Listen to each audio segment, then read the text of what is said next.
Nós vamos falar hoje sobre promessas novamente. Quem não gosta do cumprimento de uma promessa, né, gente? Tem tanta promessa aqui pra gente que o que a gente mais quer é o cumprimento dessas promessas. Mas muitas vezes quem impede o cumprimento dessas promessas é a gente mesmo. Infelizmente, é a gente mesmo. Nem o diabo tem o poder de impedir o cumprimento de uma promessa na sua vida, tanto quanto você. Você pode falar para Deus, eu não quero isso na minha vida, não. Eu não quero isso. Eu não quero fazer tal coisa, eu não quero profetizar, eu não quero cantar, eu não quero, enfim, eu não quero ser usado pelo Senhor, eu não quero fazer missões, eu não quero ir para outra nação. E Deus respeita isso, porque Ele te deu algo que se chama livre-arbítrio.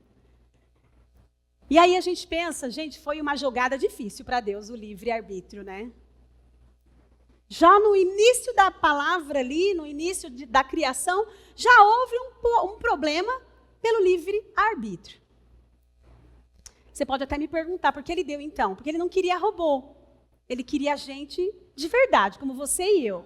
Ele queria que Ele fosse a sua escolha. E aí você pensa, puxa vida, nós pagamos um preço alto pelo livre-arbítrio. Mas você pode ter certeza, quem pagou o preço mais alto foi o próprio Deus. Eu imagino Ele pensando, vou dar o livre-arbítrio para eles, mas isso me vai custar caro. Ainda assim Ele deu. Mas não use o livre-arbítrio contra você mesmo. Use em seu favor, para andar com o Senhor. Quando nós falamos sobre cumprimento de promessa, eu já perguntei para vocês quem pode atrapalhar, tudo isso somos nós mesmos. Mas para enfatizar isso, eu quero que você abra sua Bíblia em Juízes 6, de 11 em diante. Nós vamos ver um homem que tinha vários problemas emocionais, vários problemas psicológicos, vários problemas de maturidade. A gente está falando de um homem, Gideão, mas ele parece um menino. Se lamenta o tempo todo para Deus. Não parece um homem com a idade que ele tem. Você sabe que eu li um livro esses dias que ele falou assim, eu estive por 21 anos na mesma igreja. Por 21 anos, eu tive 21 vezes um ano de idade, emocionalmente falando, de maturidade. Ninguém podia me falar nada. Eu era dizimista, e um bom dizimista. Crente, mas imaturo, emocionalmente falando. Se alguém não elogiasse ele, ele ficava muito nervoso. Se alguém esquecesse dele, nossa. E aí ele começa a reconhecer os erros dele e descobrir por que as coisas muitas vezes de Deus não se cumpriam na vida dele. Eu costumo dizer e tenho aprendido que uma conversa com você mesmo é muito bom. É muito bom você ter uma conversa com você mesmo. Antes de dormir, e aí, a gente fez as coisas certas, você e eu, nós, o Espírito Santo, no dia de hoje? Muitas vezes a gente está passando por um problema e a gente culpa várias pessoas. Mas você já parou para perguntar, pera, por que eu cheguei aqui? Eu fiz o que era para ser feito? Eu fui precipitado? Eu fiz birra para Deus? Eu fui um menino? Como é que é? Por que eu estou ansioso? Pergunta para você mesmo. Peraí, gente, por que eu estou nervosa? Às vezes eu já discuti com o Márcio, meu marido, e eu esquecia por que eu estava nervosa. Aí o Márcio chegava assim, até esqueci por que eu estou nervosa, mas eu estou nervosa, eu vou continuar. Gente, a gente tem que crescer uma hora. Você já esqueceu o motivo do problema? Leva a vida. Aí às vezes eu falo para o Márcio assim, por que eu estava nervosa mesmo, que eu esqueci? E a gente fica com essa coisa de criança muitas vezes. A gente tem que crescer uma hora. Em algum momento da nossa vida a gente tem que crescer. Em algum momento da nossa vida a gente tem que se posicionar. E o Senhor quer falar isso com a gente hoje. Muitos crentes, crente mesmo, Gideão conhecia a Deus. Jonas conhecia a Deus. Tantos conheciam a Deus, mas era um menino. Quando alguém te comparar com um menino, você fala assim, opa, sou homem, hein? Sou menininho não, hein? Sou homem. Você vê as crianças, eu falo pro meu sobrinho assim, você é um bebê. Ele fala, não, eu sou homem, não sou bebê não. A gente precisa se posicionar. E aqui o Senhor vai nos ensinar, através da vida de Gideão, que a gente tem que se posicionar. Ainda que seja pela fé. Eu preciso me posicionar. E aí, em Juízes 6, de 11 em diante, diz assim: Então o anjo do Senhor veio e sentou-se sobre a grande árvore de Ofra. Ou seja, Deus chega através da figura de um anjo. Mas presta atenção, Deus foi invocado, por isso que ele chegou aqui. Eles fizeram o que era mal diante dos olhos do Senhor. Se você olhar o texto lá no início, você vai ver que o lamento de Deus: eu vos tirei da terra do Egito, eu levei vocês para tal lugar, eu cuidei de vocês, mas vocês se esqueceram de mim. E aí, quando chega o anjo aqui, ele se assentou debaixo de uma grande árvore, e Gideão, filho de Joás, estava malhando num tanque de prensar uvas, para escondê-lo dos midianitas. Então o anjo do Senhor apareceu a Gideão e ele disse: o Senhor está com você, poderoso guerreiro. Ele não disse assim, o Senhor estava. O Senhor está, então é agora. Nós já ouvimos a palavra agora no início do culto. Poderoso guerreiro. Poderoso é uma conotação muito grande para a situação que estava acontecendo. E guerreiro, a última coisa que Gideão era aqui era um guerreiro. Onde que ele estava malhando o trigo? No lugar de prensar uvas. Por quê? Estava com medo, estava com baixa autoestima, estava com várias emoções, todas detonadas. Medroso, estava intimidado, estava com vergonha. Existem várias emoções aqui que foram deturpadas, várias. Mas o Senhor já chega chegando. E ele diz algo muito importante. Primeiro, o Senhor está com você. Já chegou falando isso. Segundo, poderoso guerreiro. Só temos poder quando o Senhor está com a gente. Senão a gente não tem. Então, o anjo sabe o que ele causa nas pessoas quando ele chega, que é um poder. E ele coloca a pessoa na conotação certa. Porque esse homem no passado, um dia foi guerreiro. Agora não é mais não, gente. Agora ele está se acovardando lá. Ele é preguiçoso? Não, porque ainda assim está trabalhando, está buscando a provisão, ainda que esteja escondido. Não deixa de ser um homem, né? Mas a gente está vendo uma situação meia mista. Um menino, um guerreiro. Peraí, vamos ver isso aqui direito. No 13, Senhor, disse Gideão, ao lamento. Senhor. Vai vendo. Se o Senhor está conosco, se é uma condição, é uma dúvida. Se o Senhor está conosco, mas ele não estava vendo o anjo? Então ele estava ali. Que pergunta que foi essa? Ele podia falar, se o Senhor esteve. Mas ele disse, se o Senhor está conosco, então por quê? Por que aconteceu tudo isso? Lembra que eu falei para você? Pergunta para você, porque você chegou na situação que você chegou. Se Gideão tivesse perguntado para ele mesmo, a gente se colocou nessa roubada aqui. A gente se colocou nessa situação. Sabe por quê? A gente faz coisa errada, e a gente culpa a igreja, e a gente culpa Deus, e a gente culpa os líderes, e a gente culpa os irmãos. Pode continuar culpando, mas não vai sair do lugar, vai continuar no lagar. Enquanto eu não me posicionar, vou continuar malhando trigo no lagar, porque eu não peguei a responsabilidade para mim. Por que eu estou aqui no lagar? Porque estão querendo me pegar. Por que estão querendo me pegar? Porque Deus se afastou de mim? Não, eu me afastei de Deus e eu comecei a adorar outros ídolos. Não dá, não dá. A gente acabou de cantar a segunda música, Santo, Santo, Santo, que Ele é santo. Não dá, gente, não dá. A gente invocou o Senhor. E aí, ele disse assim, se o Senhor está conosco, por que aconteceu tudo isso? Ele sabia da resposta. Seja honesto com você, quando você fizer a pergunta para você. Você sabe o que você fez e o que você deixou de fazer. A gente sabe. Se o Senhor estivesse conosco, onde que eu estou aqui? Onde estão as suas maravilhas que os nossos pais nos contaram, dizendo, não foi o Senhor que nos tirou do Egito, mas agora o Senhor nos abandonou. Que dia que o Senhor nos abandonou, gente?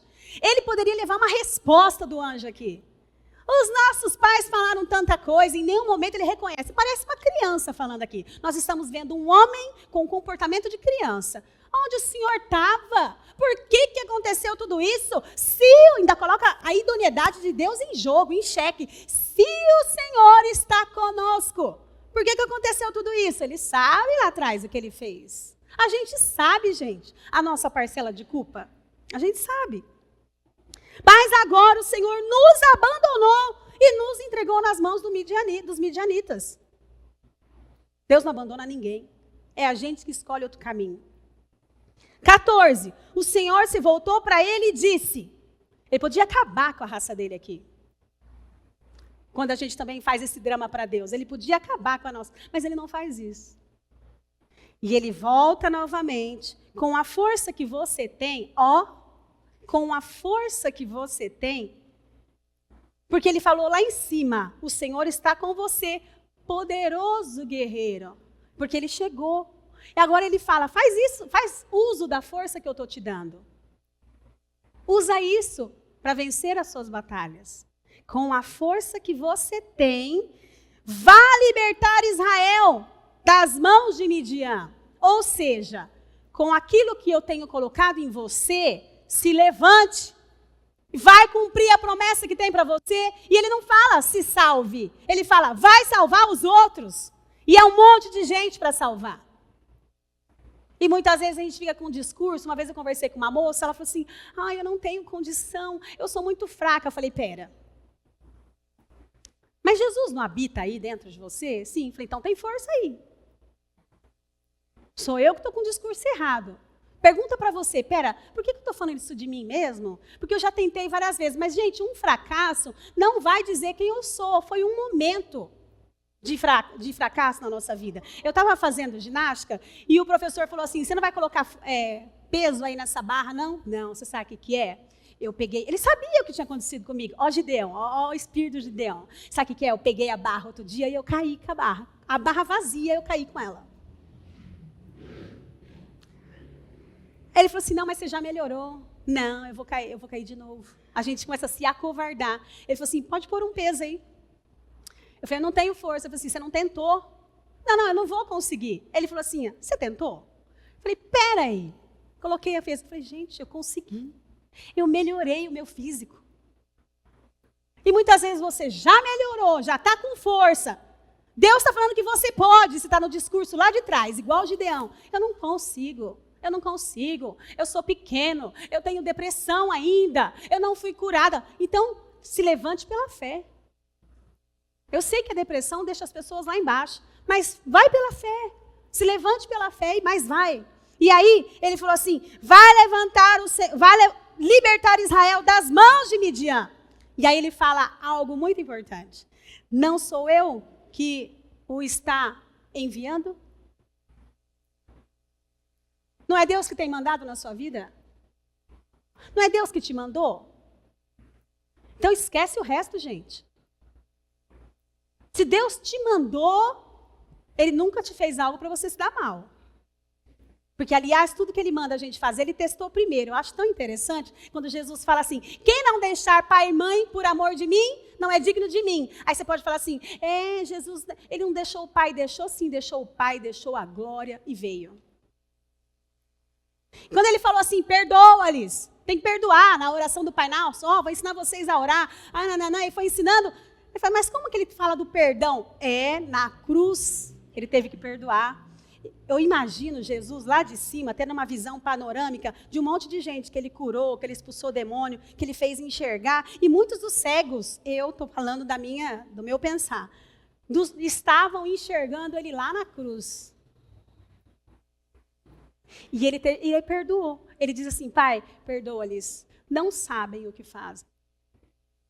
E aí, quando nós estamos nessa situação, que o Senhor você vai conseguir, não sou eu que estou te mandando, então vai. Aí ele continua o discurso ainda de um menininho, de uma criança birrenta. De um menininho, quer continuar no lagar lá, quer continuar o coitadinho. Está com as emoções toda estragada. Nós sabemos que as emoções provêm do Senhor. Mas nós também sabemos que o pecado estragou tudo. Mas nós sabemos que a cruz veio para restaurar o que se perdeu. E o Senhor quer restaurar o nosso emocional, a nossa dignidade como pessoa, uma pessoa madura, que quando alguém não te cumprimentar, você vai virar para ela e falar: ô fulano, para de ir embora chorando porque você não recebeu um oi, gente. O mundo muitas vezes, o mundo está acabando, eu estou esperando um oi. E aí, ele diz assim: ah, Senhor, respondeu Gideão, como eu posso libertar Israel? O meu clã é o menos importante de Manassés. Mas quem está perguntando de que clã que ele era? E quem te mandou você ser o mais importante da sua família? Quem mandou? Umas respostas aqui que nem foi perguntado, caiu de paraquedas, está lá, se justificando, se lamentando daquilo que Deus nem perguntou. Aliás, esse tipo de pessoa que Deus não dá nada, que está com medo, tanto que Deus foi lá, que está com medo, que está com vergonha, que está intimidado, é esses que Deus vai pegar para usar. É esse. E aí ele continua um discurso. Ah, o meu clã é o menos importante. E eu ainda continua. Gente, como se diminui, né? Se diminui o tempo todo. Você sabe que a gente superestimar, eu acho que não agrada a Deus, mas a gente se subestimar, se diminuir, também não agrada a Deus. A gente precisa ponderar. A gente superestimar, achar que é mais, né? A gente se dá mal. Mas também achar que é menos, estou desvalorizando o que Cristo fez. Preciso de um ponto aí. E ele falou assim: eu sou o menor da minha família. Só achou coisa ruim. Não tinha coisa boa nesse homem, gente? Tinha. Estava perdendo a oportunidade de conversar nada mais, nada menos do que com um anjo do Senhor. E nós vemos um homem desacreditado aqui, dele. Ele não acreditava mais nele. Um menino, baixa autoestima, e é interessante que o anjo já chega chamando ele de guerreiro. Guerreiro? Escondido? Não guerreava, já tinha guardado a chuteira, ó, já tinha jogado a toalha. E aí no 16, ele diz assim: eu estarei com você, respondeu o Senhor. E você, não vou lutar por você não. Mais uma vez nós estamos vendo na Bíblia, o Senhor não luta por ninguém, Ele luta por não.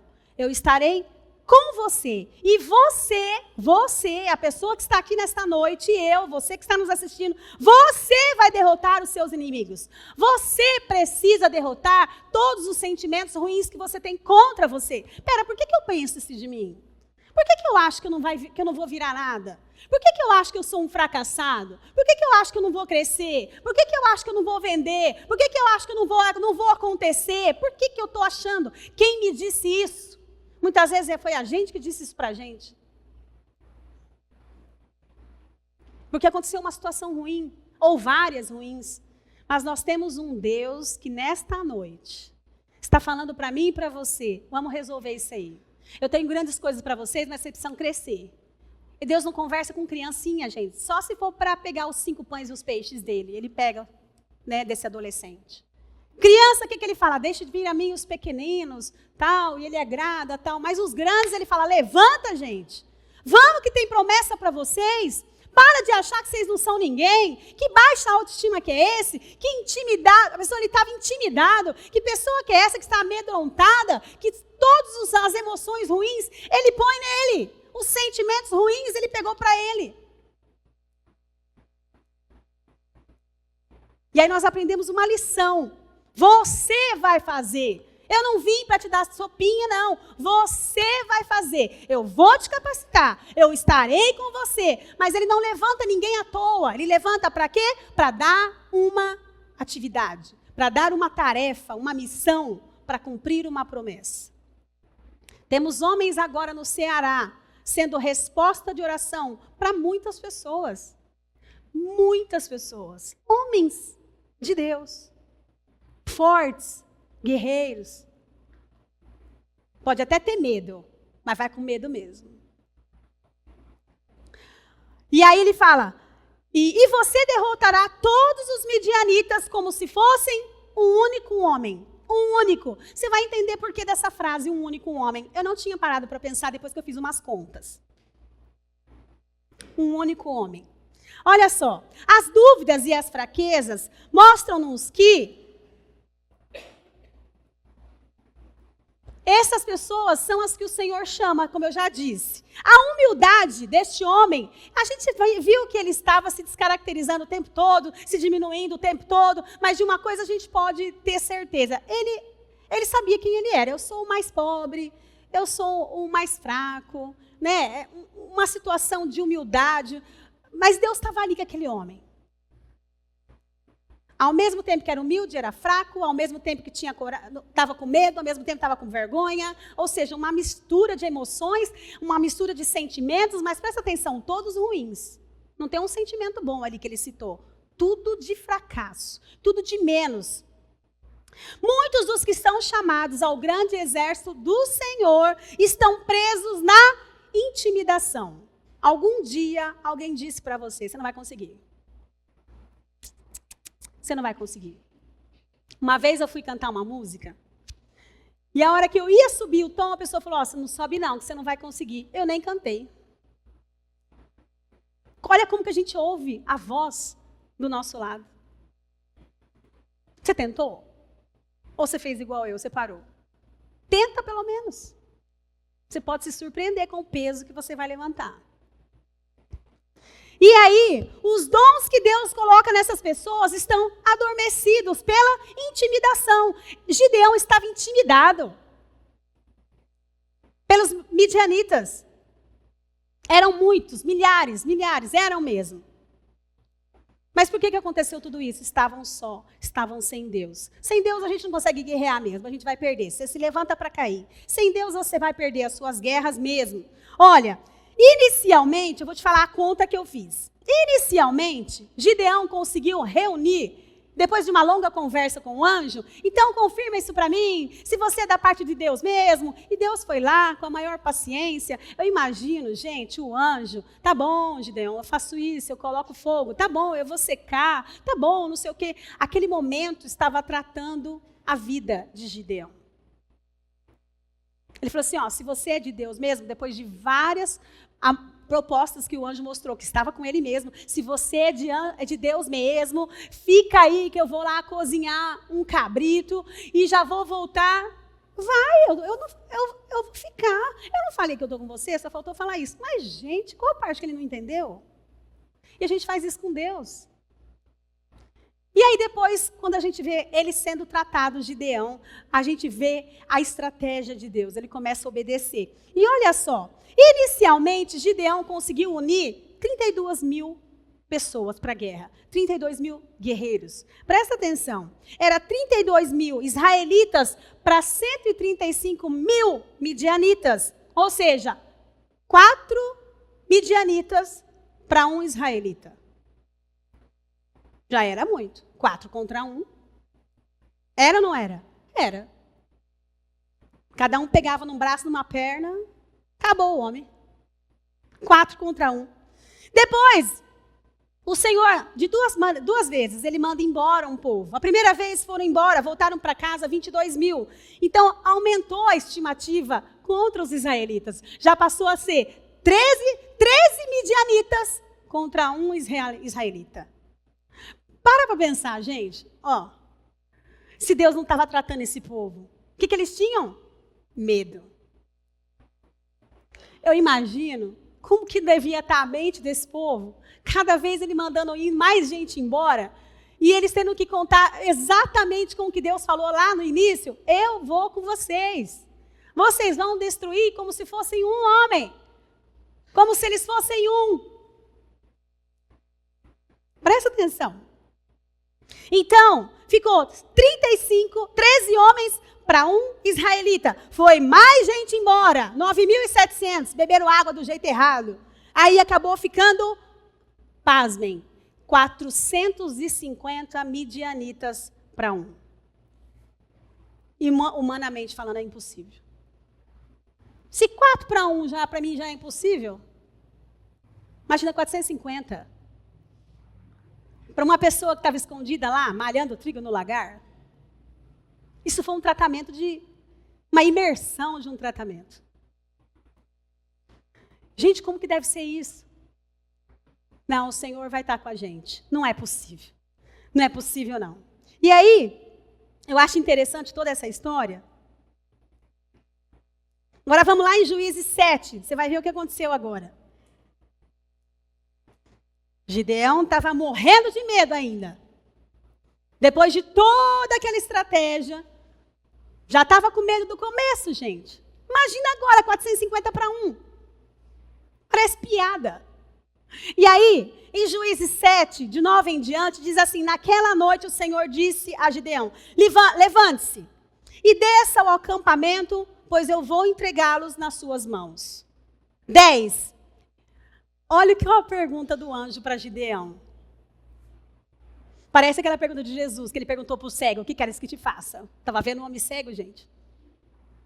Aí o anjo perguntou: se você estiver com medo, como não, gente? Eu já estava com medo quando não tinha ninguém, quando era 4 contra 1, agora 450. Se você estiver com medo de atacá-los, desça ao acampamento com o seu servo, Pura, e ouça o que estiverem dizendo, pois disso você terá coragem para atacar. Olha a estratégia de Deus. Então, ele e o seu servo Pura desceram até os postos avançados do acampamento. Você poderia me fazer uma pergunta, Margarete? Ele já não estava conversando com o homem, porque não acabou de conversar ali, gente? Mandou descer? Começa a conversa aqui, termina a conversa lá embaixo? É o jeito que Deus faz. Vai lá ver o que estão falando. Vai lá. Ouça o que estão dizendo. Depois disso, você vai ter coragem para atacar. Você sabe que a coragem não é a ausência do medo, né? Mas é a certeza de que o que você deve fazer é muito mais importante do que o seu medo. Então, no meio da coragem, o medo está ali também. Mas ele levantou. E ele foi.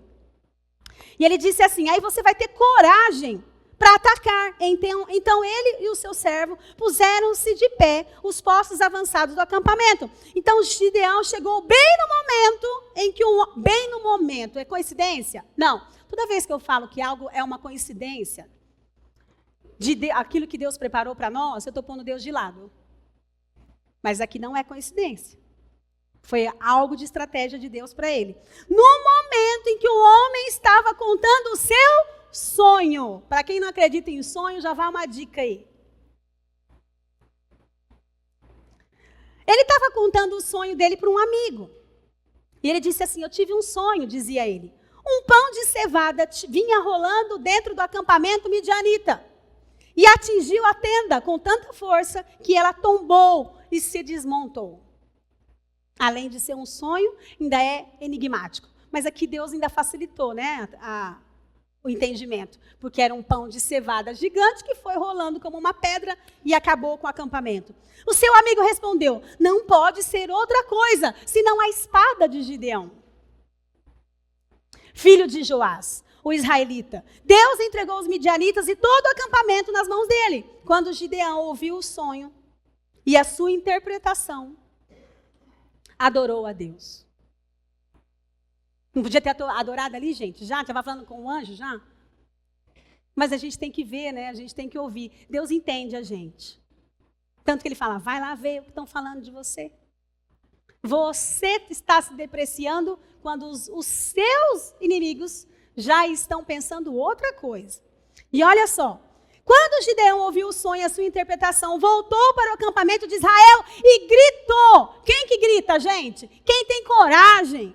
Porque quando eu estou com medo, eu falo baixinho. Ai, fala baixo, que eu estou com medo. Mas o homem já voltou e transformado. A emoção do homem sendo restaurada aí. Olha aí, a maturidade sendo transformada. O homem já grita, ele gritou. Levantem-se, o Senhor entregou o acampamento dos midianitas nas nossas mãos. Já tinha falado lá atrás que ia entregar. Mas existe um processo de cura. E o Senhor não se ofende com isso, porque Ele sabe quem a gente é. Ele só se ofende quando você abandona Ele e faz o que está no início do texto de Gideão, aqui de Juízes, e vai adorar outros deuses. Aqui não houve ofensa. E aí nós vamos falar das emoções agora, porque as emoções de Gideão e de tantos outros homens da Bíblia estavam todos deturpados. Mas deixa eu te falar, as emoções, elas são ruins, tanto as negativas? Não. Não são ruins. Até porque quem colocou as emoções em nós foi o próprio Deus. E nós precisaríamos de todas elas. Todas. As emoções são as boas e as más. Nós apenas temos que aprender a gerenciá-las. Como eu reajo às minhas emoções. Você sabe que muitas vezes uma emoção, ela é involuntária. Você vê, está todo feliz. Você encontra um professor que te deu uma nota baixa. Na hora você muda. Opa, mudou minha emoção. Já fechei a cara.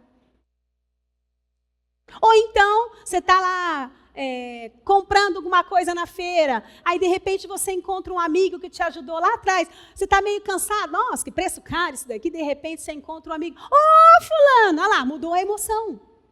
Elas são involuntárias. A gente não tem domínio nas emoções. Mas a gente tem controle das nossas reações. Como eu reajo a elas. E as emoções, eu até fiz uma lista aqui para você. De emoções. Que são alegria, amizade. Existe uma emoção nela. Amizade, ansiedade, coragem, culpa, compaixão, calma, curiosidade, ciúme, confiança. Nossa, Margarete, mas ciúme provém de Deus? Claro, gente, ele também tem ciúmes de nós. A gente até canta aquela música, tem ciúmes de mim. Não é? Todas as emoções são importantes para nós. Dúvida. Nossa, mas Deus colocou dúvida em nós. Ué, o livre-arbítrio, lembra? Grandes homens de Deus tiveram dúvida. João Batista abriu caminho para Jesus, falou uma frase que é importante, que todo mundo se lembra dela, convém que ele cresça e eu diminua, e batizou Jesus. Olha o currículo do homem. O que você fez na vida? Batizei Jesus. Ué? Fez tudo isso. Não sou digno de desatar as suas sandálias, e a conversa foi crescendo. De repente o homem foi preso. Disse para os discípulos, vai lá ver se aquele lá é Jesus mesmo. Porque a situação, o ambiente muda as nossas emoções. Onde ele estava? Preso. E muitas vezes o ambiente muda as nossas emoções. Tanto para bom quanto para ruim. Quantas vezes você passou por um lugar, você sentiu um cheirinho de comida? Ai, lembrei da minha mãe. Minha mãe faz um frango frito. Uma delícia, gente. Empanado. Às vezes eu passo num lugar, cheiro do frango da minha mãe. Ou ligar para minha mãe fazer um frango. Olha lá, mudou a emoção. Ó. Se estava triste, já começou até a ter fome. E aí, dúvida, empatia, esperança, embaraço, entusiasmo, felicidade, gratidão, gentileza, hospitalidade, imaginação, insegurança, liberdade, medo, nostalgia, nojo. Ué, Margarete, por que é bom ter nojo? Porque isso te protege de uma doença. Você pega uma comida que está estragada, vem o cheiro. Nossa, gente, isso aqui está estragado. Olha lá, te protegeu de pegar uma infecção. Olha só, continuando. Orgulho, ódio, paciência, raiva, surpresa, simpatia, satisfação. O que mais? Saudade, solidão, tristeza, trauma, vergonha, zanga, que é a ira, né? Ou seja, todas as emoções são importantes. Nenhuma delas podem ser rejeitadas. Foram todas colocadas por Deus. Quando eu tenho medo, presta atenção, eu já falei isso aqui uma vez e eu volto a dizer. Quando eu tenho medo, existe uma orquestra de situações em nós. A pupila dos olhos começa a aumentar, a minha perna fica bamba, eu começo a suar, eu começo a tremer. Mas medo do quê? Às vezes é da namorada que está chegando, Vou falar com o pai da namorada, como é que eu fico? A garganta fica seca, dá um suador, a perna fica bamba, você começa a gaguejar. Ah lá, é o medo, ele manda vários sinais para nós. E aí, o que eu faço com o medo? É um sinal, ou eu fujo, ou eu ajo, ou eu enfrento, ou eu luto. O que Gideão fazia? Fugia. E o Senhor foi lá para ensinar ele a lutar. O medo nos faz nos mantermos vivos. Você sabe que pessoas que não têm medo de nada, não é bom. Ele põe a vida dele em risco e a vida do outro. Não é bom. Tudo na nossa vida não foi colocado à toa. Por exemplo, se eu tenho medo de ser assaltada, por que eu vou andar sozinha 3 horas da manhã numa rua? Não vou. Ah lá, me protegeu. Então, todas as emoções, todos os sentimentos, eles são importantes para nós. A tristeza é um sinal de que algo aconteceu. Pergunta para você mesmo, por que eu estou tão triste desse jeito, gente? Às vezes eu choro, a Vitória vai embora. Aí eu falo para mim mesmo, para de ser louca. A menina está sendo abençoada. Ó, eu converso comigo mesmo. O salmista falava com ele. Ele falava assim, porque estás abatido, ó minha alma. Espera no Senhor, eu ainda o louvarei. Ele estava falando assim, para de ser louco, gente. Vai dar tudo certo. Ou seja, quando ele fala, eu ainda o louvarei, ele está querendo dizer, vai dar tudo certo. E a gente faz isso com a gente, não é? É. As emoções sendo tratadas por Deus. Várias pessoas foram tratadas por Deus. Abraão teve medo. Sara sorriu. 2 vezes Sara sorriu. Uma foi de descaso e a outra foi de alegria.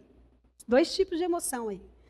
A Ana, contrita, triste. Moisés, relutante, cheio de desculpas. Saul, invejoso, irado. Davi, adulterando e sofrendo amargamente pela perda do filho. No livro de Salmos, nós vemos o salmista no mesmo salmo. Começa triste, vai falando, de repente está feliz. Nós vemos Abacuque no início do livro dele com um tipo de emoção. No final, ele fala, ainda que nada dê certo, eu me alegrarei. No início ele falava assim, até quando, Senhor? Até quando vou gritar? Os inimigos vão vir? Até quando? Um lamento, uma tristeza, uma lamúria. De repente, no meio do livro, ele fala, começou a se posicionar.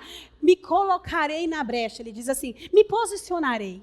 Ó, já está melhorando, já está amadurecendo. No final do livro de Abacuque, a gente até canta a música dele, ainda que a figueira não floresça, ainda que tudo dê errado, eu me alegrarei no Senhor. A gente vê essas emoções, parece uma montanha russa. Você já parou para pensar que muitas vezes você acorda feliz. No meio do caminho acontece negócio, você está nervoso. De repente você melhorou, vai dormir irritado. Ou então você acorda que você não está nem muito crente. Aí de repente no meio do caminho você, não, eu preciso orar, gente. Vai lá ler a Bíblia. No final do dia, muito obrigado por tudo, Senhor. Olha como que as nossas emoções, elas oscilam. Por isso que eu preciso me conhecer, por isso que eu preciso me colocar diante do Senhor sempre. E o autoconhecimento é aquilo que eu tenho de mim mesmo. Eu sei quem eu sou. É muito importante eu me conhecer. E é muito importante eu saber das minhas forças e das minhas fraquezas. Eu sei que se eu sentar perto de um bolo, eu vou comer ele todinho. O que eu vou fazer? Não vou sentar. Uma vez a Vitória me disse assim, mãe, a nossa casa é muito estranha. Eu falei, por quê? A gente não tem guarda-chuva e você não faz bolo. Eu falei assim, bom, guarda-chuva eu vou comprar, mas o bolo eu não vou fazer. Ela falou, por quê? Porque eu vou comer o bolo inteiro. Ela falou assim para mim, ué, você prega tanto por aí, não tem domínio próprio? Olha a menina pregando para mim, gente. Falei, ela era criança, gente, tá mandando dizer que ela tinha 5 anos. Falei, vou bater nessa menina. Falei, pois eu vou fazer esse bolo e não vou comer ele, peraí. A gente precisa amadurecer uma hora. E aí eu me lembro que eu comecei a fazer isso. Quando eu estava pensando em emagrecer, eu lembro que eu fui convidada para uma festa, aquela mesa cheia de salgado, maravilhosa. Eu olhei o que tinha, vou comer, ó, aprendi, só isso. Mas eu fiquei olhando para aquilo? Não, porque eu ia comer mais, eu levantei. Eu preciso conhecer as minhas fraquezas, eu preciso conhecer as minhas forças. Precisa conhecer, gente, a gente mesmo. Fala para você mesmo, Margarete, levanta daí que você vai brigar com essa menina. Tem pessoas que falam, nem vou conversar, que eu vou bater boca. Não vai, então. Nem vou falar isso, porque eu vou chorar. Não fala. A gente precisa se conhecer. Nem vou lá, porque vou entrar na conversa do outro. Não vai. Mas eu preciso me conhecer. Eu preciso saber das minhas forças, das minhas fraquezas. Não, ó, gente, eu nem vou falar no microfone, porque eu chego lá, minha voz não sai. Conheça as suas fraquezas, coloque diante do Senhor. Como o Senhor fez com Gideão. Eu estou com você, poderoso guerreiro. E acabou se tornando, né? Nós vamos falar agora de 2 irmãos, já falei uma vez, que é Caim e Abel. O Senhor pegou Caim e Abel, presta atenção, eles fizeram uma coisa errada. Eles não, um deles. Isso está em Gênesis 4, de 3 em diante. Diz assim, passando algum tempo, Caim trouxe do fruto da terra uma oferta ao Senhor. Abel, por sua vez, olha lá, Trouxe as partes gordas das primeiras crias do seu rebanho. O Senhor aceitou com agrado Abel a sua oferta, mas não aceitou de Caim. É interessante que a história começa falando daquilo que deu errado, né? Já começa falando do Caim, para depois falar do Abel. Mas não aceitou a oferta de Caim. Por isso Caim se enfureceu e o seu rosto se transformou. Pera, de quem foi a culpa? De quem? Do próprio Caim, gente. Ofereceu na hora errada, não ofereceu as primícias e ficou nervosinho. Quis pôr a culpa em alguém. Quer ver? Olha como que se parece com a gente. Um menino não pode falar nada, não pode levar um não, que já fica nervosinho, quer sair matando todo mundo. Menino emocionalmente falando. E aí ele falou assim, e o Senhor aceitou com agrado a de Abel, mas não aceitou de Caim a sua oferta. Por isso Caim se enfureceu e o seu rosto se transformou. E o Senhor disse a Caim, como se Deus não soubesse. Mas Deus estava dando a oportunidade de Caim entender o que ele estava fazendo. Fala para mim. Por que você está furioso? Ó a conversa que eu falei para você fazer com você mesmo. Pergunta para você por que você está desse jeito. Por que você está furioso? Por que se transformou o seu rosto, Caim? Por que você ficou desse jeito? Ele disse assim, ó, se você fizer o bem, ou seja, se você fizer direito, não será aceito? Ele está perguntando, será ou não será? Mas se não fizer, saiba que o pecado o ameaça, a porta, e ele deseja conquistá-lo, mas você deve dominá-lo. Domine as suas reações. Aqui, ele estava com um sentimento de raiva, de ira, de ciúmes, de inveja, de vários sentimentos ruins. Mas o Senhor chegou nele e falou assim, ó, domina a sua reação, hein? Domina o seu comportamento. E aí a gente entende que ele não quis ouvir o Senhor. Ele perdeu a grande chance de ser tratado pelo próprio Deus. Caim se irou sobremaneira. E no versículo 6, o Senhor fez essa pergunta para ele olhar para dentro dele e verificar na alma dele por que ele ficou daquele jeito. Lembra que eu falei desde o início do culto? Olha para você, pergunta para você mesmo, por que a tua oferta não foi aceita? 2 irmãos, um deu certo e um não deu. Por quê? Deus gosta mais de um? Não, gente, um fez errado, um fez na hora errada. Depois não adianta querer matar o irmão. Não adianta. Você que foi relaxado. Você que não obedeceu. Sabia como que era para fazer. Por que deixou de fazer o certo? E aí o semblante muda, a cara muda. E muitas vezes, vou falar um negócio para você. Muitas vezes os irmãos não obedecem a Deus como você tem obedecido, mas ele quer a glória que você está tendo, gente. Como assim? Como assim? Deus é injusto a esse ponto? Aquele que não renuncia e quer depois fazer o que o outro está fazendo? Deus não me ama. Ama, gente. Pergunta para você, onde eu estava? Pergunta para você mesmo. Por que eu não cheguei neste lugar? Por que eu não consegui? Onde eu estava? Quais eram as minhas prioridades? Porque o outro chegou, Deus te ama menos? De jeito nenhum. Depois não adianta falar igual Gideão. O Senhor me abandonou. Eu sou o menor mesmo. Sou o mais pobre do meu clã. Não adianta ficar com esse lamento, não. Não adianta. E aí, nós vemos uma pessoa emocionalmente imatura, que é Caim. E ele deveria ter olhado para dentro dele e ter procurado entender os seus sentimentos negativos, porque Deus estava dando a chance. Olha que oportunidade que ele desperdiçou de rever o sentimento dele. E muitas vezes, eu vou te falar uma criancinha emocionalmente, quando alguém fala assim, fulano, para de falar isso, para de ficar desse jeito. A gente fala assim, não vem você não. Tudo para você tem que pôr panos quentes. Não foi você que ouviu. Que menininho. Que Gideãozinho. E a gente fica assim, você não sabe o quanto sofreu. Você não sabe como eu ouvi. Tá bom, gente, levanta. Eu preciso me levantar. Até quando eu vou fazer birra para Deus? Outro dia o Vini estava com o Vinícius no colo, passando aqui, e o Vinícius estava chorando, ele era bem pequenininho. Isso mesmo, filho, eu falei para ele, chora, porque agora o teu choro vai resolver. Amanhã não vai não. Você pode até chorar, mas você levanta. Levanta. Olha a mulher adúltera, que quase foi apedrejada. Está em João 8. Quero ler rapidamente. João 8, de 3 em diante, diz assim: os mestres da lei, os fariseus, trouxeram-lhe uma mulher surpreendida em adultério e fizeram-na ficar em pé diante de todos. Olha os juízes. Fica aí, na frente de todo mundo.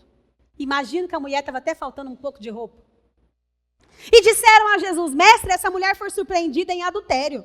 Na lei, Moisés nos ordena apedrejar essas mulheres. E aí estava tendo era tipo uma armadilha para Jesus, né? Mas Jesus não é bobo nem nada.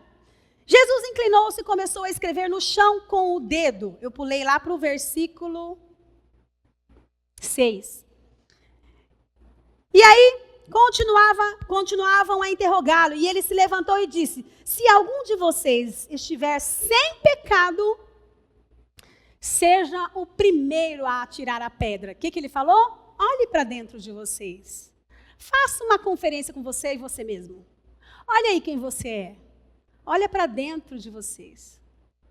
Vê se você está em condição de ser o juiz de alguma situação. Vê aí. E aí, só que essas pessoas se deixaram ser tratadas, diferente de Caim, que ele foi até as vias de fato. Este pessoal aqui começaram a olhar para dentro deles e eles foram deixando as pedras, um a um. A pergunta de Jesus foi incisiva e decisiva. Ela fez com que os seus acusadores e os apedrejadores olhassem para dentro dele e pensassem: o que a gente está fazendo? E vou te dizer mais, sabe o que eu imagino, eu, Margarete, algum daqueles que queriam apedrejar essa mulher, possivelmente até tenham se deitado com ela. E estava lá. E aí essas pessoas olharam para dentro delas, sabe o que eles entenderam? Não podemos condenar essa mulher. Nós também somos condenáveis. Estamos errados. E eles deixaram o Senhor, cabe a cada um de nós olhar para dentro de nós. O que nós fizemos? O que eu tenho feito? Ninguém conversa comigo nessa igreja, mas você conversa com as pessoas? Ou você quer ser um poço de intimidade, de simpatia? Ou você fica só na sua, sentado, esperando que as pessoas venham te cumprimentar? Uma vez uma pessoa chegou em mim, e vou contar. Margarete, a sua igreja, hein? E disse alguns nomes. O que tem? Fui na sua igreja, fulana, ciclana, beltrana, nem vieram me cumprimentar. Falei assim, entendi. Sabe por que elas não vieram te cumprimentar, fulana? Por quê? Porque elas não foram nem na igreja. Você vê? Gideão, pequenininha, querendo ser bajulado, falando o que nem sabia. As pessoas não estavam nem na igreja. E a pessoa estava lá toda doída. Menininha, tem que bajular. Crescimento emocional e espiritual, os dois caminham juntos. O desenvolvimento espiritual está intimamente ligado ao desenvolvimento emocional. O emocional com o espiritual precisam caminhar juntos. Uma pessoa imatura emocionalmente não consegue controlar as suas emoções. Uma vez eu estava num shopping e uma criança começou a fazer birra, e a mãe ficou olhando assim. E eu estava tomando um café. Falei, vamos ver até onde vai isso daí. Isso aí pode dar uma boa de uma pregação. Fiquei assistindo, vamos ver até onde vai. A menina fez birra, e a mãe parada. Falei, olha lá Deus, igual com a gente faz aquela birra. E a mãe falou para a criança assim, acabou? A menina falou, acabei. Levanta e vamos embora. Funcionou a birra? Passou vergonha. Você sabe que tem muita gente que faz ela mesma passar vergonha, né? Muita gente. Faz ela mesma passar vergonha. E aí, o que eu quis dizer com isso? Uma criança não tem controle das emoções. Sabe por quê? Mas quantas vezes você não está num lugar, você está com tanta raiva que você quer gritar? Você grita? Não, gente, porque você é um adulto. Criança gritaria. Eu quero isso aqui. A gente não grita por quê? Adulto. Criança que não tem controle de emoções. Nós precisamos ter a gente já está grandinho. Muitas vezes as pessoas que são pequenininhas emocionalmente, elas buscam uma satisfação imediata para suas necessidades, acima de qualquer coisa. São pessoas que se exasperam, que se enfurecem do nada, com facilidade. Não toleram mudanças e são exigentes ao extremo com os outros. São sensíveis ao extremo. Tudo fica chateado. Tudo chora. Fulano chorou. Magoam-se com facilidade, permitindo que as suas mágoas tenham lugar de destaque. Vai sentar emburrado. Todo mundo vê. Criança. Buscam a aprovação a todo custo. Acabou de pregar, um exemplo. E aí, como é que foi minha pregação, hein? E ai da pessoa que está me respondendo se falar alguma coisa que foi ruim. Pronto, acabou a amizade. A pessoa vai mastigar aquilo, remoer por muito tempo. Criança, emocionalmente. Já estou encerrando, gente. O que o crescimento nos proporciona? Nos faz ir rumo ao cumprimento da promessa. Um desenvolvimento emocional e espiritual, ao mesmo tempo, nos traz muitas bênçãos. Uma pessoa amadurecida emocionalmente e espiritualmente não se sente derrotada, mas desafiada. Vamos para tal lugar. Opa, como é que vai ser isso aí? Um desafio. Crente e gente grande. Anda com a fé, está maduro. Se eu acho que não vai dar, o que ele faz? O que eu posso fazer para ajudar? Qual é a minha parcela de ajuda nisso? Estou junto. Se é cumprimento de promessa, eu estou junto. Não busca a aprovação dos outros, mas se espelha em Deus. Busca a excelência e não tem preço para sentimentos e situações onde a mesquinharia e o descontrole estão presentes. Reconhecem o seu lugar e aceitam o desafio e encaram-no. E sempre encaram esse desafio como ele sendo sal e luz o tempo todo. Eu sou luz e sal o tempo todo. Recebem bem as críticas e crescem com lições aprendidas. Buscam, planejam e fazem a coisa acontecer. Vamos voltar lá para Gideão agora. Juízes 8, 17 em diante diz assim: e eles lhes responderam. Estamos vendo um outro homem agora, um outro Gideão. Observem-me. Quem está falando isso? Gideão. Gente, virou modelo. Aquele que estava escondidinho lá, virou modelo. Ele disse assim, observem-me. Olha para mim aqui, gente. Ele disse, me observem. Façam tudo o que eu fizer. Olha aí, restaurado, emoções sendo restauradas. Maturidade desenvolvida. Já virou modelo. Sigam-me, façam o que eu fizer. Estamos vendo um homem agora confiante. Realmente aquela palavra poder começou a fazer parte desse homem. Agora esse homem é um guerreiro. E presta atenção, Deus não joga palavras ao vento. Se ele falou que você é, porque você é.